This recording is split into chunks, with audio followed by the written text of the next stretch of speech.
this was already a change that everyone kind of expected. The Eagles fired their offensive coordinator after a dramatic drop in performance, even though they basically had the same Super Bowl winning roster. But now the question is simple: is just changing the coordinator enough to fix things? Or is the problem actually much bigger? ESPN is going to answer that question. But before that, leave a like and subscribe to the channel. That helps me keep bringing you more videos. It was likely Philadelphia was going to make a change to their offensive coordinator, and just hours after we went off the air, it did indeed happen. The Eagles firing offensive coordinator Kevin Patullo after he was promoted from passing game coordinator to OC just 1 year ago. The Eagles scoring just dropped from a year ago, even though they did bring back 10 of 11 starters on offense from their Super Bowl winning roster. In fact, last season, the Eagles ranked in the top 10 in multiple offensive categories, including points per game and yards per game en route to a Super Bowl title. This season, the offensive production decreased dramatically, ranking in the bottom half of the league in those exact same categories. I don't think this was a surprise to anyone. The Eagles also have the most expensive offense in the NFL. But now the question is, as we look forward, do they need to do more than just fire their offensive coordinator to fix the offense? Swagu? Yeah, they need to trade A.J. Brown. No doubt. Nothing told me, and we've talked about AJ and the team, and we saw the blow up with Nick Sirianni on the sideline during the playoff game, but that wasn't the one that did it for me. The one that did it for me is that you need to make a play at the end of the game and try to score a touchdown. And Jalen Hurts throws in the triple coverage in the middle of the field, and A.J. Brown is one-on-one on the outside. Now, I recall weeks ago when the Philadelphia Eagles were playing the Rams, and they had to manufacture some offense. And it was the A.J. Brown show because they knew and trusted that he would make those plays. And I know there were 2 misses in the game, but those 2 misses don't dismiss all of the catches and big plays that he's made while in a Philadelphia Eagles uniform. So that play specifically at the end of the game told me that this whole thing was a problem. And I don't think you have a $100 million wide receiver on your roster. I don't believe you've watched A.J. Brown make the plays that he's made. And at the end of a football game in the playoffs, when you need to make a play and he's matched up man-to-man against Diamadou Lenoir from the San Francisco 49ers and you don't throw him the ball. So there's a lot of things that we could, take away from the relationship and the success that this team has had, because to be honest with you, what they paid A.J. Brown in his contract paid off. They won a Super Bowl. He performed at a very high level. But ultimately, that last play of the game told me everything I needed to know without any player, coach, head of the organization saying. So I just believe that it's time to move A.J. Brown, and it's probably time for A.J. Brown probably wants some new scenery based on how this relationship has went this year as well. Really quick, Trigger, before you jump in here. All 4 of the drops the Eagles had in that game came on third down. They were in critical situational times. Now, you mentioned the drops by A.J. Brown, but maybe end of the game scenario, they didn't trust him in that moment. And also in the games where he had big catches, Swagu, they lost. The Eagles lost. Shay, look, I'm not going to change my perspective because I said the same thing about Derrick Henry. Do y'all remember earlier in the year when we were talking about Derrick Henry fumbling and, should they give him the football? I believe his first 10 years in the NFL, beyond the bad plays that he had this year, I believe A.J. Brown catches more balls than he drops based on his history in the NFL. Not trusting him in that moment is asinine. If he doesn't make the play, everybody can visibly see that he wasn't able to make the play. But if I got a game on the line with a $100 million wide receiver that I've seen destroy people since he showed up here in one-on-one situations, and I don't throw him the ball, and I tell you I lost trust in him throughout the course of 30 minutes, would be crazy as hell. There are 9 open head coaching positions right now. I think the Eagles' offensive coordinator hire is more fascinating than any of those 9 jobs. Any of them. Yep. That includes whoever's going to be the head coach for Lamar Jackson's second chapter of his career. That includes the mighty New York Giants and the mighty Pittsburgh Steelers. This job right here, the Eagles OC, is as pressure-filled, as microscopic an analysis and as hot a seat as any in the NFL. And Kevin Patullo just learned just how difficult a job it can be in that media market. Kellen Moore, when they hired him, that was not looked at as this amazing hire. They interviewed Cliff Kingsbury. They interviewed Zach Robinson. They did a wide search for that job. And when Kellen Moore won a Super Bowl and got the opportunity with New Orleans, it left this vacant role. And they said, we're going to hire from within, and Sirianni's going to hire his guy. He'd worked with Patullo for years. They were together. They did stuff with Steichen. They have a history. Who wants that job right now? It's a very, very important role in that organization because you have all the weapons and all the stars.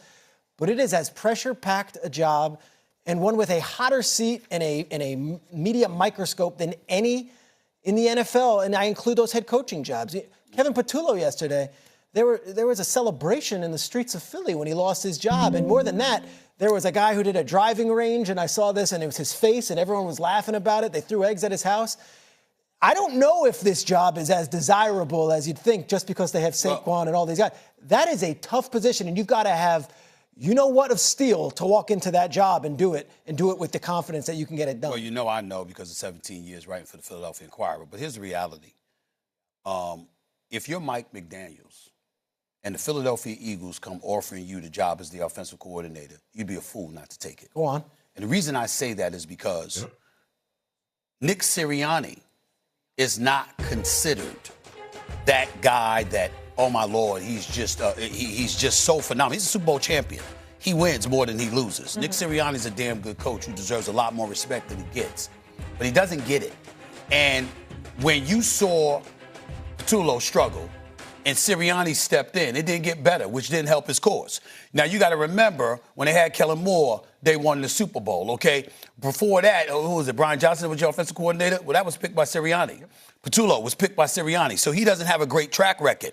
But Kellen Moore, picked by Howie Roseman, you know what? His record was good enough because he used to be the offensive coordinator in Dallas. He goes to Philadelphia. They win the championship. He gets the head coaching job in New Orleans. Imagine if Mike McDaniels comes there and the Philadelphia Eagles are winning again. He'll get most of the credit because you saw what things were without him, and Patullo was your offensive coordinator. It's a prime position to be in. It's not all negative. There's some positives. And not only that, you got a big-time defense. Oh, yeah. You got Vic Fangio that ain't going anywhere. And you got the best executive. You got to want the heat. And you got the best executive in the sport in Howie Roseman. No doubt. So all you need is to do your damn job. All right? That is not something that Mike McDaniel should That's it. That's number one. Number two, the Eagles returned 10 of 11 offensive starters from last year's Super Bowl team.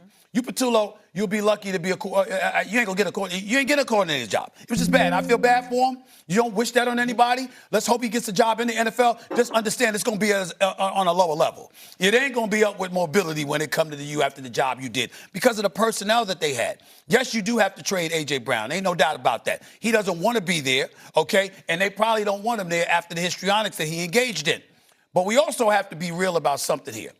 Anytime there's a wide receiver that seems that disgruntled, we have to at least ask ourselves this question. Is it just about the offensive coordinator? Is it just about the play calling? Or is it also about a quarterback that you don't believe in? Now, we look at Jalen Hurts. He ran the ball 105 times for 421 yards. That's not good enough. He has to run more. He has to be a dual threat. You know, you bench pressing 500 pounds or squatting 500 pounds. That's nice. That means your legs should be strong enough to take some damn hits. Get on out there. Get on out there and run that damn football and be that dual threat we know you to be. Because he needs it in order to create space for him to throw the ball because he's not that pure passer, a la the Dan Marinos, to the Joe Burrows, to the Josh Allens or Patrick Mahomes or somebody like that. He's not that guy. And so running the football, being a dual threat, creating that kind of indecision and trepidation on the part of opposing defenses is something that he needs to be able to do. He did not do that this year. Was that because of him? Or was that because of your offensive coordinator? See, these are the kind of things that a disgruntled wide receiver forces you to ask. I remember years ago when T.O. was in San Francisco, right? He was disgruntled, and everybody was getting on him about it. But was Jeff Garcia that guy? He wasn't Steve Young. He wasn't Joe Montana, even though T.O. didn't play with him. He played with Steve Young. You know, he wasn't that guy. And so you might have lamented what T.O. or how T.O. might have acted, but it didn't make T.O. wrong. We had to acknowledge he was right. And so now, A.J. Brown, was he right? Who was he talking about? Where did his trepidation really lie?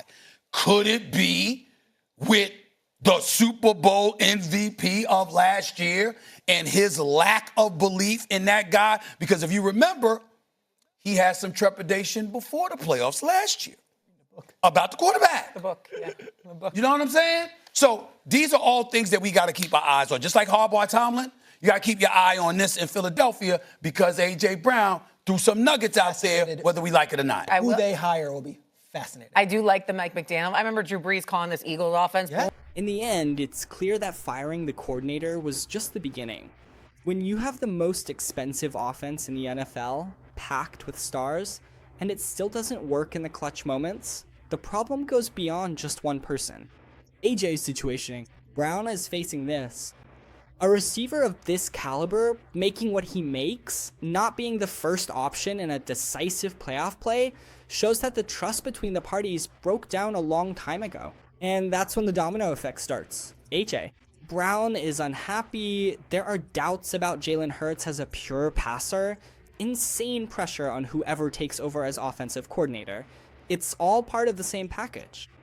The Eagles still have talent, a strong defense, and a competent front office, but they're going to have to make some tough decisions, because if they don't fix their leadership, offensive identity, and trust, changing the coach won't save this offense. But that's it. I hope you enjoyed this video. And to make sure you don't miss the next ones, subscribe to the channel and leave your like.